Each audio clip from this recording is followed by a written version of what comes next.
तो आप सभी का स्वागत है और मैं आज ऐसे एक महत्वपूर्ण मुद्दे पे बात करने वाला हूं, जिस मुद्दे की चर्चाएं आजकल आम हो चली हैं। और आम भी क्यों ना हो, चूंकि कुछ चीजें ऐसी हुई हैं पिछले एक साल के अंतराल में जो खास रही, तो आज चर्चाएं आम होना लाजमी है। मैं बात कर रहा हूं अयोध्या के सांसद अवधेश प्रसाद, जो समाजवादी पार्टी इंडिया गठबंधन के प्रत्याशी थे और बहुत अच्छे मार्जिन से चुनाव भी जीत कर आए थे। लेकिन जिस तरीके की चीजें दिनों दिन बदलती जा रही हैं और जिस तरीके से वहां के स्थानीय नेताओं में अवधेश प्रसाद को लेकर अशांति का माहौल है, जिस तरीके से लोग कह रहे हैं, स्थानीय नेताओं का यह कहना है कि अवधेश प्रसाद में अहंकार कूट कूट कर भरा हुआ है।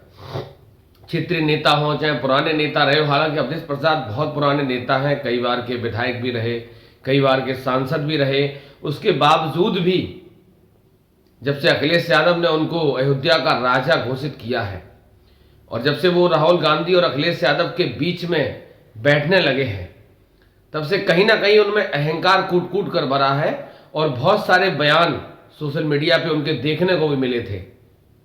बयानों में था कि भाजपा अयोध्या कभी नहीं जीत सकती, किसी के माई के लाल में दम नहीं है, बहुत सारी ऐसी बातें, बहुत सारे ऐसे बयान जो आम लोगों में चर्चा का विषय बने हुए हैं। अभी हाल ही की घटना है, सूरज चौधरी समाजवादी पार्टी के बहुत कद्दावर और पुराने नेता हैं, वो लगभग अपने 500 साथियों के साथ समाजवादी पार्टी से इस्तीफा दे दिया। ये कोई छोटी घटना नहीं है। जिस तरीके से वहां के लोकल नेताओं में अवधेश प्रसाद को लेकर असंतोष का माहौल बना हुआ है, उसकी एक छोटी सी वानगी है।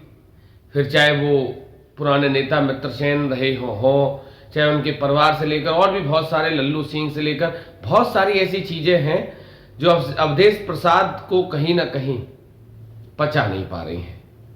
अवधेश प्रसाद अपने बेटे को टिकट दिलवाने में तो कामयाब हो गए, लेकिन अगर स्थानीय स्तर की बात करूं तो स्थितियां बहुत विकराल इस समय बनी हुई हैं। और ये आने वाले जो उपचुनाव होने वाला है अयोध्या की मिल्कीपुर विधानसभा सीट पर, उस समाजवादी पार्टी को बहुत बड़े नुकसान की तरफ इशारा कर रही है।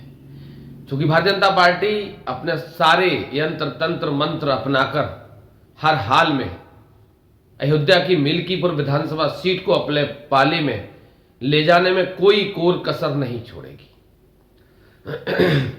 जिस तरीके की जीत अवधेश प्रसाद को वहां मिली थी, उससे एक अलग माहौल उत्तर प्रदेश का बन गया था। और वो कहीं ना कहीं 2027 में जब उत्तर प्रदेश के विधानसभा चुनाव होते तो कहीं ना कहीं फायदे का सौदा भी साबित हो सकता था। लेकिन जिस तरीके से स्थानीय नेताओं में अवधेश प्रसाद को लेकर उहापोह की स्थिति बनी हुई है, और अगर समय रहते अखिलेश यादव की तरफ से कोई भी उचित कदम या वहां के स्थानीय नेताओं को कोई ठोस आश्वासन नहीं दिया गया, तो सूरज चौधरी जैसे कई तमाम नेता आने वाले समय में समाजवादी पार्टी का दामन छोड़ सकते हैं। अब देखने वाली बात यह होगी कि जो मिल्कीपुर का उपचुनाव है, उस उपचुनाव में भारतीय जनता पार्टी से लेकर के जितने भी दल हैं, किस दल से कौन प्रत्याशी होगा। हालांकि समाजवादी पार्टी की अगर बात करूं तो समाजवादी पार्टी ने लगभग अवधेश प्रसाद के बेटे पर अपना दांव लगा दिया है। अगर देखा जाए एक दृष्टिकोण से, चूंकि अभी हाल ही में लोकसभा के चुनाव हुए थे और लोकसभा के चुनाव में जब अवधेश प्रसाद जीत कर आए थे तो कहीं ना कहीं उनका कद बढ़ना लाजमी था। और यही कारण है कि अखिलेश यादव की मजबूरी समझ लीजिए या कुछ और समझ लीजिए कि वो किसी और व्यक्ति के चेहरे पे दांव लगाने की स्थिति में नहीं है। क्योंकि एक तरफ अयोध्या का राजा, उनको अखिलेश यादव हाथ पकड़ के गलवहियां करके चारों तरफ घुमा घुमा के बता भी रहे हैं। फिर अगर घटनाक्रम बदलता है तो कहीं ना कहीं स्थानीय नेताओं के लिए ये बहुत बड़ी चुनौती हो सकती है। हालांकि अयोध्या में कई नेता ऐसे भी हैं जो बातें तो बड़ी बड़ी करते हैं लेकिन अपना बूथ नहीं बचा पाते, और स्थानीय नेताओं में इस बात की चर्चा भी बहुत ज्यादा है। अब देखने वाली बात यह है कि चुनाव आयोग कब मिल्कीपुर विधानसभा सीट को लेकर तारीखों का ऐलान करता है। उसके बाद क्या समाजवादी पार्टी अवधेश प्रसाद के बेटे पर दांव लगाएगी या जो असंतोष का माहौल बना हुआ है उसको देखते हुए प्रत्याशी बदलने का ऐलान भी कर सकती है। क्योंकि भारतीय जनता पार्टी को हर हाल में, हर स्थिति में साम दाम दंड भेद अपनाकर मिल्कीपुर विधानसभा सीट को अपने पाले में हर हाल में लाना है।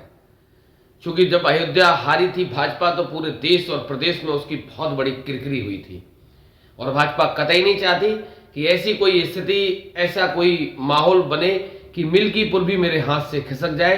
क्योंकि अयोध्या के बाद अगर मिल्कीपुर विधानसभा सीट भाजपा हारती है तो ये आने वाले 2027 के विधानसभा चुनाव के लिए बहुत बड़ा संदेश उत्तर प्रदेश की जनता के लिए होने वाला है।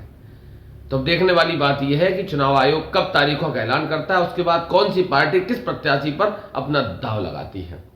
जिस तरीके से अवधेश प्रसाद को लेकर वहां के स्थानीय नेताओं में जो असंतोष का माहौल है, जो विरोध की आग धीरे धीरे पनप रही है, वो कहीं ऐसा ना हो कि आने वाले समय में ज्वालामुखी का रूप ले ले और समाजवादी पार्टी को भयंकर नुकसान का सामना करना पड़े।